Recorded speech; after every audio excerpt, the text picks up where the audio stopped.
12 जून को अहमदाबाद से लंदन जाने वाली एयर इंडिया फ़्लाइट 171 क्रैश हो गई। इस हादसे में 141 लोगों की जान चली गई है। सिर्फ एक इंसान बच गया है, जिसका नाम विश्वास कुमार रमेश था, जो एक ब्रिटिश इंडियन था। यह हादसा बड़ा ही ख़तरनाक और दर्दनाक था। इसके अंदर जितनी भी बॉडियाँ थीं, सारी जल के कोयला हो गई हैं। ये प्लेन का मॉडल नंबर था बोइंग 787 ड्रीम लाइनर, जिसका ये पहला मेजर क्रैश हादसा था। प्लेन ने टेक ऑफ के कुछ वक्त बाद में ही कंट्रोल खो दिया और बेजी मेडिकल कॉलेज के पास रेसिडेंशियल एरिया पर गिर पड़ा। ज़मीन पर भी करीब करीब 20 से 50 लोग मारे जाने की भी खबर है।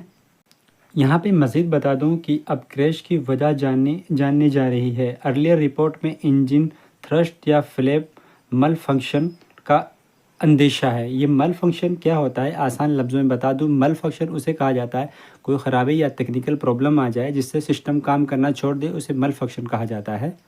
प्लेन के अंदर से बचे हुए एकमात्र विश्वास कुमार ने बताया कि मैं न जाने कैसे कैसे कर प्लेन के अंदर से, जब प्लेन क्रैश हुआ तो मैं निकल गया। इमरजेंसी एग्ज़िट खिड़की थी, तो वहाँ पे कुछ रास्ता मिला मुझे निकलने का, तो इसीलिए मैं निकल के भाग गया और मुझे ख़ुद को यकीन नहीं आता मैं कैसे बच गया हूँ।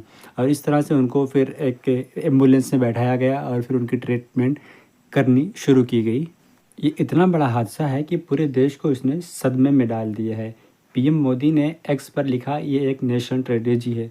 टाटा ग्रुप एयर इंडिया के मालिक ने अफेक्ट फैमिलीज़ को कंपनसेशन अनाउंस किया है।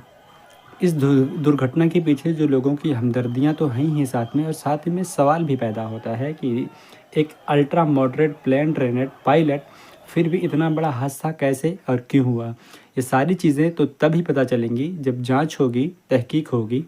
किसी भी प्लेन के क्रैश होने के बाद दो चीज़ें बहुत ज़्यादा इम्पोर्टेंट रखती हैं। एक तो ब्लैक बॉक्स कहा जाता है जिसे, और दूसरा होता है कॉकपिट। वॉइस रिकॉर्ड करता है, जो दोनों पायलट के बीच में जो बात हुई रहती है उसको रिकॉर्ड करता है, और जो ब्लैक बॉक्स रहता है ये फ़्लाइट का डाटा रिकॉर्ड करता है।